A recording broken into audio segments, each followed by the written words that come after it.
You were not meant to be a slave to the grind. You were not meant to trade your life force for money. You can escape gravity. You can unlock your life. You got this. Let's go. Hello and welcome to Unlock Your Life. This is your host, Jennings Smith. Last September, so about 10, 11 months ago, I got it in my mind, I need to start working on a refinance on one of my properties. I have a bridge note that is already due. It's been extended one time. There is another extension option, but it's at the bank's discretion. This note is maturing April 10th, 2024, and I need to get ahead of it. This loan was with Lima One. If you follow multifamily, you know Lima One is a bridge lender, and I don't know what's going on, but it seems that they're having a little bit of issues. Maybe they've got some bad loans out there, but they haven't been so friendly to work with lately. And so I took on this loan at the time, 2.5 years ago. And after 2 years, there was a 1-year extension option and then another year extension option. So I'm working with them. They're telling me, oh yeah, no problem. We'll extend you for another year. You're 95% occupied. Your rent roll has gone up by 40%. The property's pretty healthy. This is 113 units up in Moline, Illinois. Well, comes down to the wire, and the guy I've been working with this whole time, I guess he gets fired. He's not there anymore. And the new boss says, well, I don't know about this. We're going to have to review this. There's an investor that's backing your loan. He needs to approve it. And all of a sudden, about 30 days before my note is maturing, this extension that was guaranteed is not so guaranteed anymore. And so I'm looking at, wow, am I about to get a $3.6 million loan called? Am I going to have to scramble and figure something out? That's going to be expensive, and this is not going to be fun. What am I going to do? So they got the investor on board to extend for another year pending a full appraisal. So I have to pay for a full appraisal. They appraise the deal. It comes back.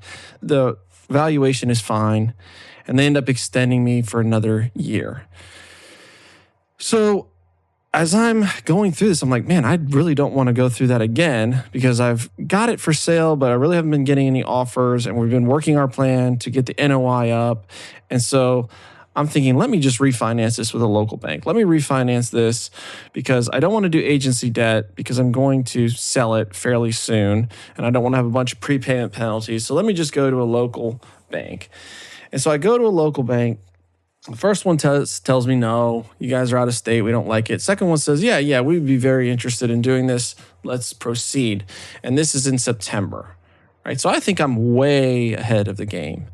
And so they're like, okay, send me your financials, send me your T12s, send me your K1s, send me your tax returns, on and on and on and on.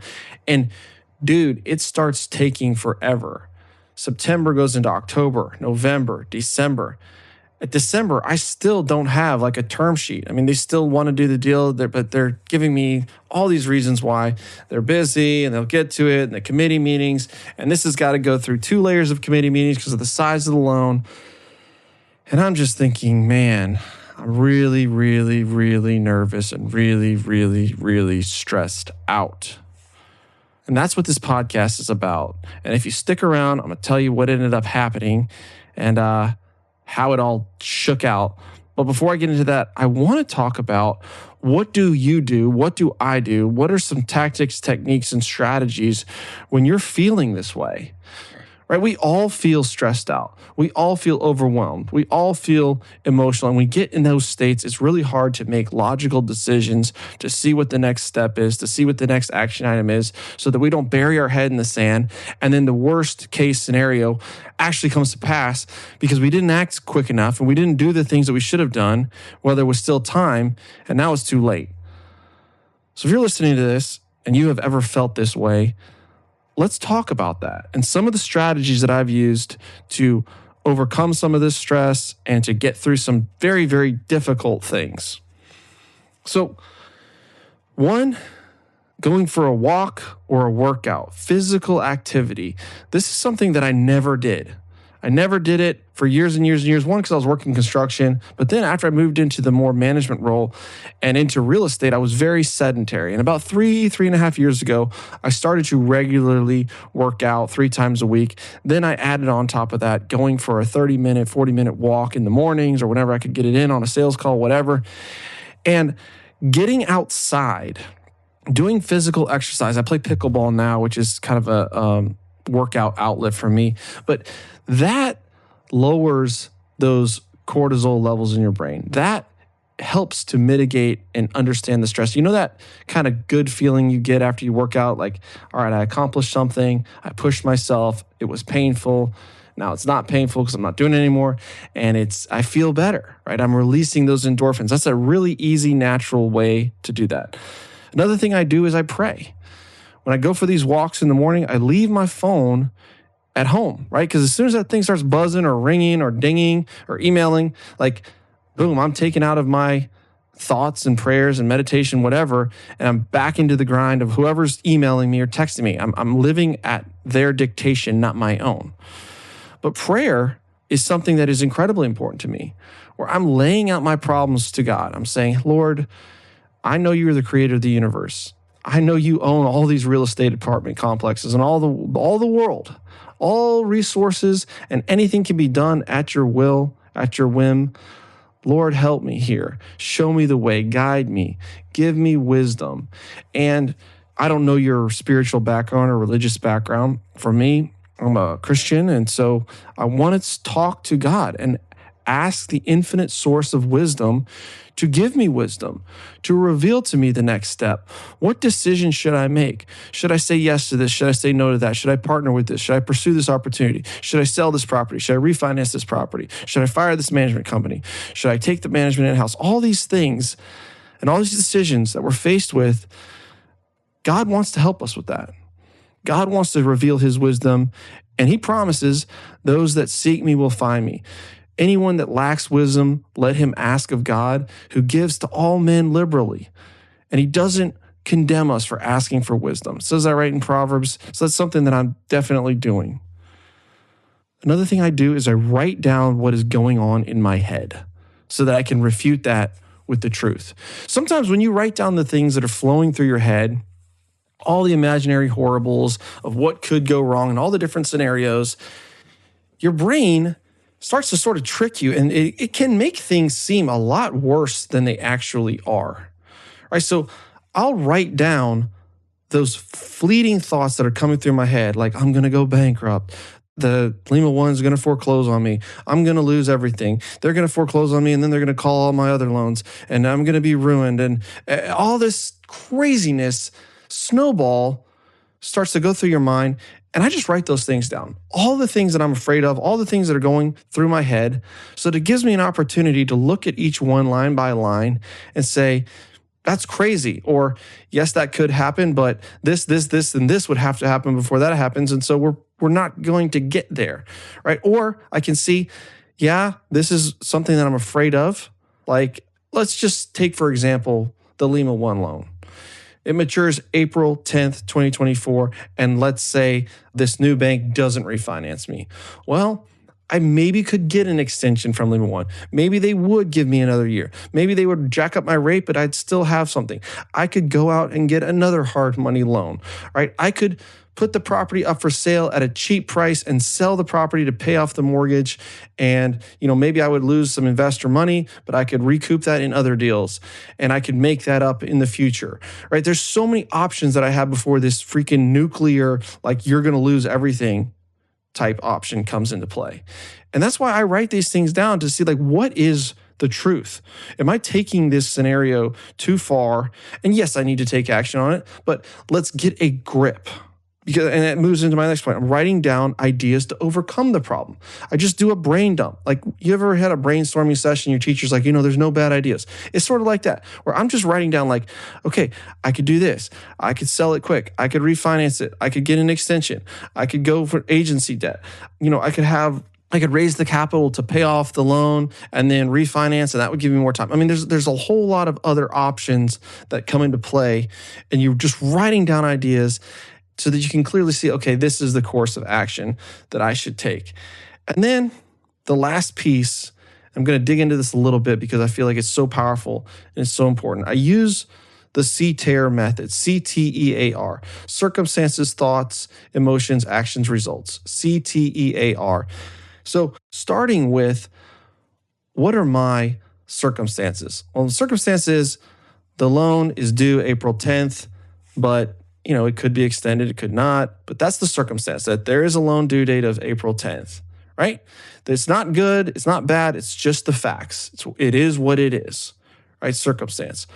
Now we go to my thoughts, right? My thoughts, I've kind of shared about that. All this crazy, weird scenarios that could happen, horrible, imaginary, I'm going to go bankrupt, I'm going to be homeless, I'm going to lose everything, I'm going to lose my reputation, blah, blah, blah, blah, blah, right? Those are my thoughts. What kind of emotions are those thoughts generating?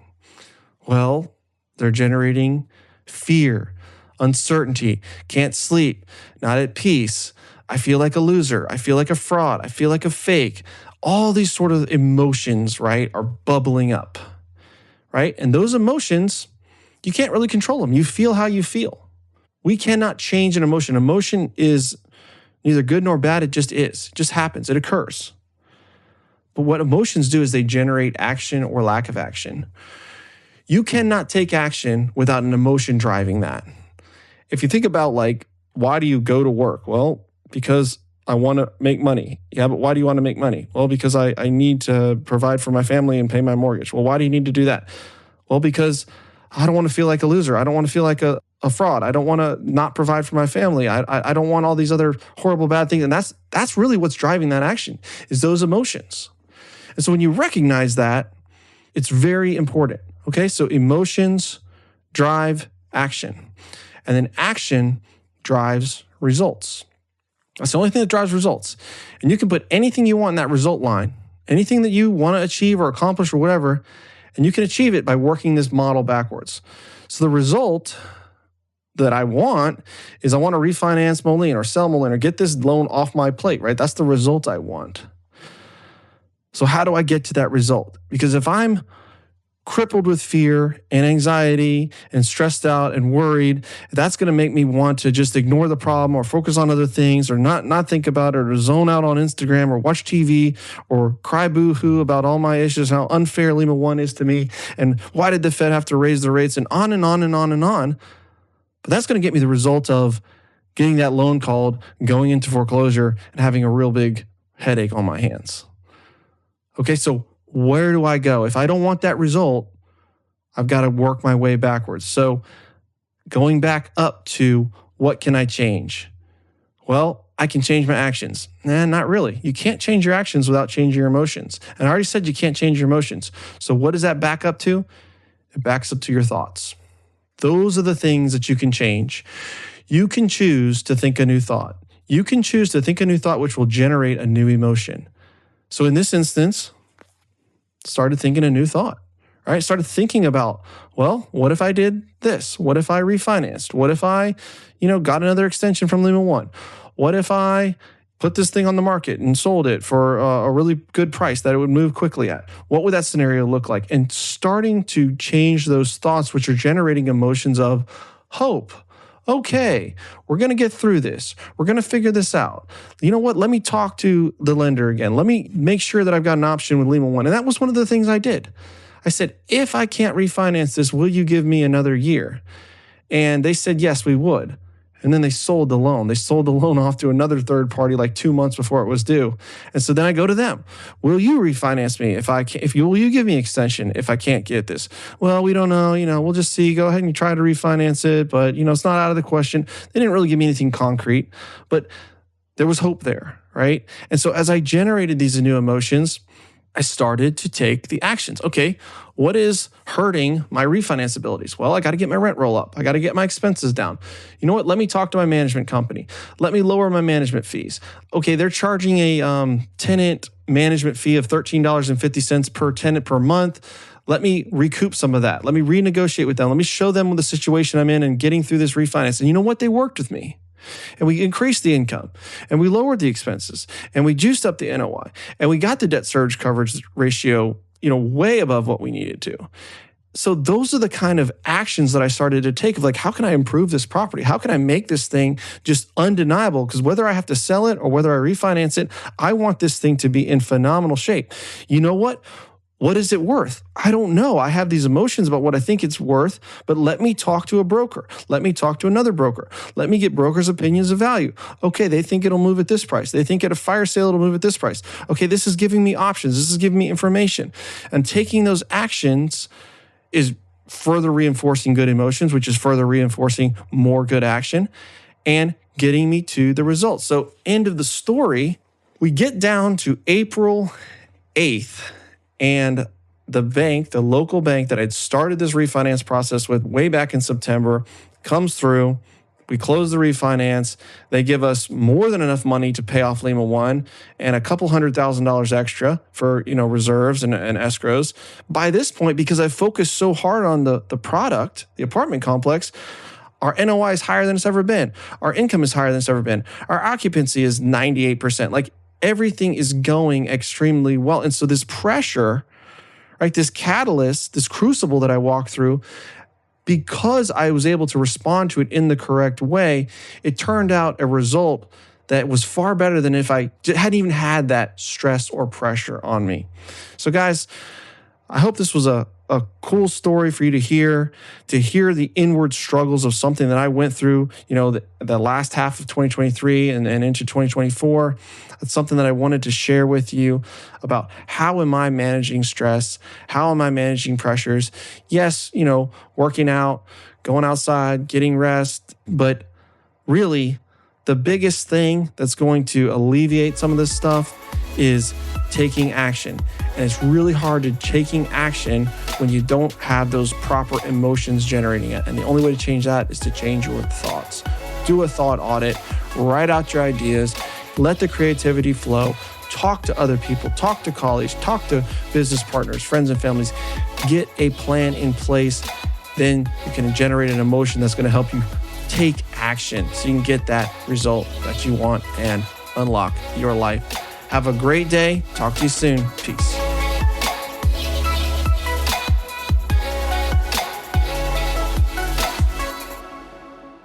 This is thepodcastfactory.com.